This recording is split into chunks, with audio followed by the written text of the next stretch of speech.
Assalamualaikum warahmatullahi wabarakatuh.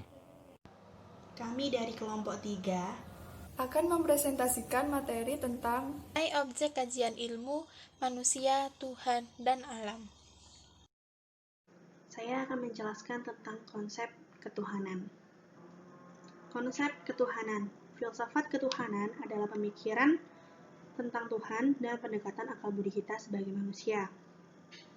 Sejarah pemikiran manusia tentang Tuhan. Sejarah pemikiran ini sendiri dibagi menjadi dua. Yang pertama, adanya pemikiran Barat. Dalam literatur sejarah agama, dikenal suatu teori yang bernama teori evolusionisme. Teori ini menyatakan adanya proses kepercayaan yang awalnya sederhana, lalu kelamaan meningkat dan menjadi sempurna. Teori ini sudah dikemukakan oleh beberapa tokoh. Proses perkembangan pemikiran tentang Tuhan menurut teori ini dibagi menjadi 5. Yang pertama, dinamisme. Menurut paham ini, masyarakat sejak zaman primitif telah mengakui adanya kekuatan yang berpengaruh dalam kehidupan. Setiap benda mempunyai pengaruh pada manusia, baik pengaruh positif maupun pengaruh negatif. Yang kedua, animisme. Di samping kepercayaan dinamisme, masyarakat primitif juga mempercayai adanya peran roh. Mereka percaya bahwa setiap benda yang baik memiliki roh, dan roh tersebut tetap akan aktif meskipun benda tersebut sudah mati. Yang ketiga ada politeisme. Dalam paham ini, roh yang lebih dari yang lain dianggap sebagai dewa atau bisa disebut dengan Tuhan. Yang mereka percayai memiliki dewa atau Tuhan ini memiliki tugas dan kekuasaan tertentu sesuai dengan bidangnya. Yang keempat ada henoteisme. Suatu bangsa hanya mengakui satu dewa yang disebut dengan Tuhan. Tapi mereka juga mempercayai adanya Tuhan lain di bangsa lain. Henoteisme ini bisa disebut juga sebagai Tuhan tingkat nasional. Yang kelima ada monoteisme. Dalam monoteisme, hanya mengakui satu Tuhan untuk semua bangsa, atau bisa dibilang Tuhan dalam tingkat internasional. Yang kedua, adanya pemikiran umat Islam. Pemikiran terhadap Tuhan di dalam umat Islam sendiri melahirkan ilmu kalam, ilmu tauhid, dan ilmu usuluddin. Sejak wafatnya Nabi Muhammad SAW, secara garis besar ada aliran yang bersifat liberal, tradisional, dan di antara keduanya. Aliran tersebut dibagi menjadi 3. Yang pertama, Mu'tazilah. Aliran ini pecahan dari kelompok Qadariyah, sedangkan Qadariyah sendiri pecahan dari Khawarij. Aliran ini merupakan kaum rasionalis di kalangan muslim. Di aliran ini sangat ditekankan pemakaian akal pikiran dalam memahami suatu ajaran dan keimanan dalam Islam. Yang kedua ada aliran Qadariyah. Aliran ini percaya bahwa manusia memiliki kebebasan dalam berkehendak dan berbuat sesuatu. Yang ketiga ada aliran Jabariyah. Aliran ini merupakan pecahan dari Murji'ah, berteori bahwa manusia tidak memiliki kebebasan dalam berkehendak dan bertindak. Semua perilaku manusia itu ditentukan dan dipaksakan oleh Tuhan. Yang kedua adalah konsep manusia sebagai kajian objek ilmu. Manusia dalam objek kajian ilmu merupakan segala sesuatu yang meliputi seluruh kegiatan yang mereka lakukan, ciri, sifat, karakteristik, dan bagaimana manusia menjalani kehidupannya untuk mengenal serta memahami manusia satu sama lain, sehingga memberikan jawaban atas permasalahan yang dihadapi, agar dapat menjalankan kehidupan yang lebih baik bagi tiap-tiap individu, sesamanya, dan lingkungan di sekitar mereka. Di dalam Al-Quran, manusia disebut sebagai ciptaan yang sempurna, memiliki harkat mulia. Manusia dilahirkan dalam keadaan fitrah atau suci dan bersih. Manusia adalah makhluk terpuji karena memiliki akal meskipun terkadang pada kondisi tertentu, mereka dipandang sebagai makhluk yang rendah. Di dalam Islam, manusia dibagi menjadi 3 komponen menurut Al-Farabi, Al-Ghazali, Ibnu Rushd, dan Ibnu Miskawayh. Komponen tersebut adalah pertama komponen jasad. Sifat jasad manusia itu adalah dapat dilihat, ada wujudnya, bergerak, memiliki rasa, watak, bentuk, rupa, dan terdiri atas sistem organ. Yang kedua adalah komponen jiwa.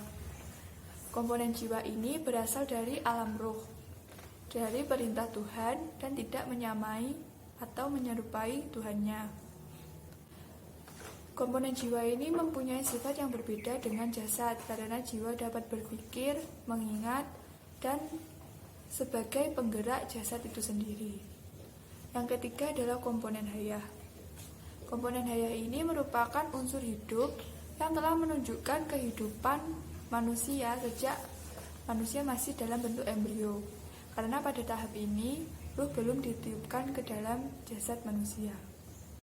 Peran manusia di bumi adalah sebagai khalifah, yaitu mengelola dan mengembangkan segala sesuatu potensi alam yang ada di bumi. Selain itu, manusia adalah makhluk sosial yang selalu saling membutuhkan dan membantu sesamanya, serta sebagai hamba Allah yang berkewajiban bertanggung jawab untuk senantiasa beribadah kepada Tuhannya. Selanjutnya, hakikat manusia. Hakikat manusia adalah sebagai makhluk biologis. Sebagai makhluk biologis, manusia lahir, tumbuh, dan berkembang sesuai dengan tuntutan dan kebutuhan. Ciri-cirinya adalah manusia merupakan susunan sel yang hidup, membentuk suatu jaringan, dan jaringan tersebut akan membentuk organ, selanjutnya sistem organ. Kedua adalah dalam pertumbuhan dan perkembangannya, manusia dipengaruhi oleh beberapa faktor, antara lain faktor lingkungan, faktor fisik, seperti geografis, iklim, cuaca, dan faktor fisiologis, seperti sistem tubuh. Selanjutnya, faktor psikodinamik yang meliputi kepribadian, konsep diri, dan cita-cita.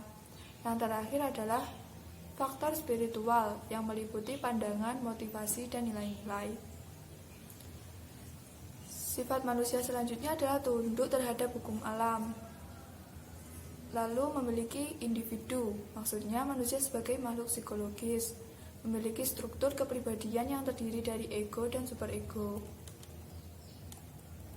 dipengaruhi oleh perasaan dan kata hati, memiliki daya pikir dan kecerdasan, memiliki kebutuhan psikologis agar pribadi dapat berkembang, dan memiliki kepribadian yang unik. Yang keempat adalah manusia sebagai makhluk sosial.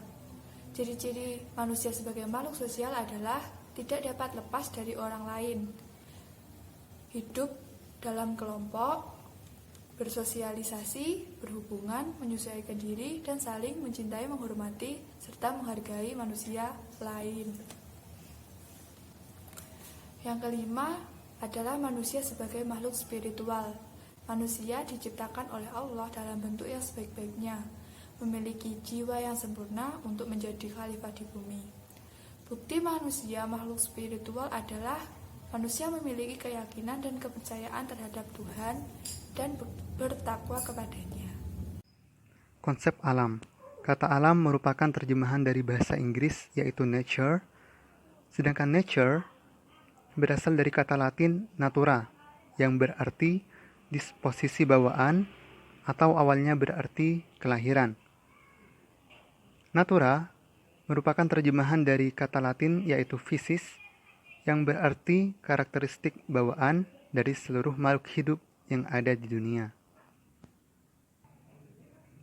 Alam dalam artian luas memiliki makna yang sama seperti dunia alam, dunia fisik, atau dunia materi yang mengacu kepada fenomena dunia alam atau fenomena kehidupan secara umum. Skala alam terbentang dari subatomik hingga kosmik.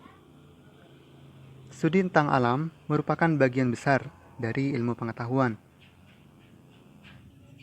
Nah, meskipun manusia merupakan bagian dari alam, manusia dipahami sebagai kategori terpisah dari fenomena alam lainnya.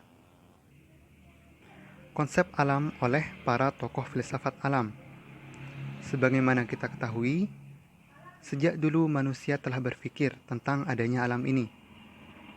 Maka dijabarkanlah beberapa tokoh filsafat yang memikirkan tentang konsep alam. Di antaranya adalah yang pertama, Thales, yang kedua Anaximandros, yang ketiga Anaximenes, yang keempat Pitagoras, dan yang kelima adalah Demokritos. Pertama adalah Thales. Thales dianggap sebagai filosof pertama oleh filsuf Yunani atau khususnya Yunani. Thales beranggapan bahwa alam terbuat dari air, terdiri dari air, dan akan berakhir menjadi air. Hal ini berdasarkan pengalamannya yang selalu berlayar di atas lautan untuk berdagang di Mesir, dan bagaimana dia melihat air menjadi sumber kehidupan, dan air juga dapat memusnahkan, yaitu dengan tsunami.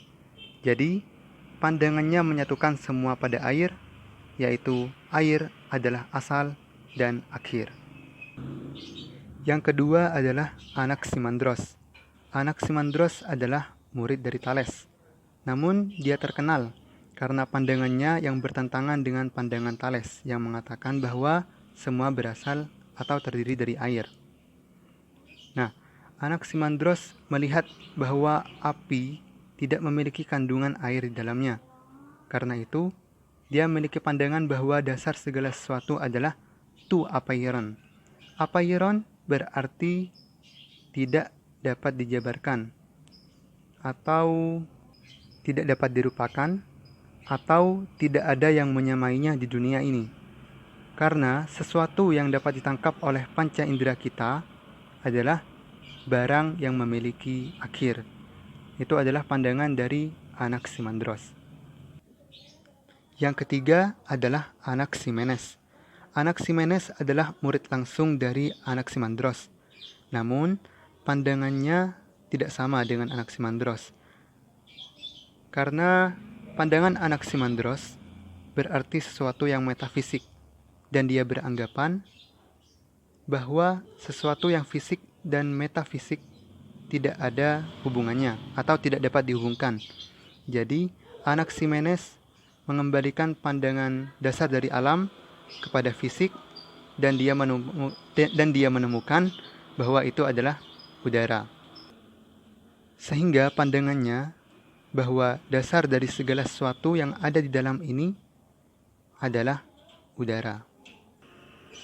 Yang keempat adalah Pitagoras. Sebagaimana yang kita tahu, Pitagoras terkenal dengan matematikanya. Salah satu contohnya adalah teorema Pitagoras. Pitagoras berpandangan bahwa dasar dari alam ini tersusun sebagai angka-angka, sehingga segala sesuatu dapat dijabarkan dengan angka.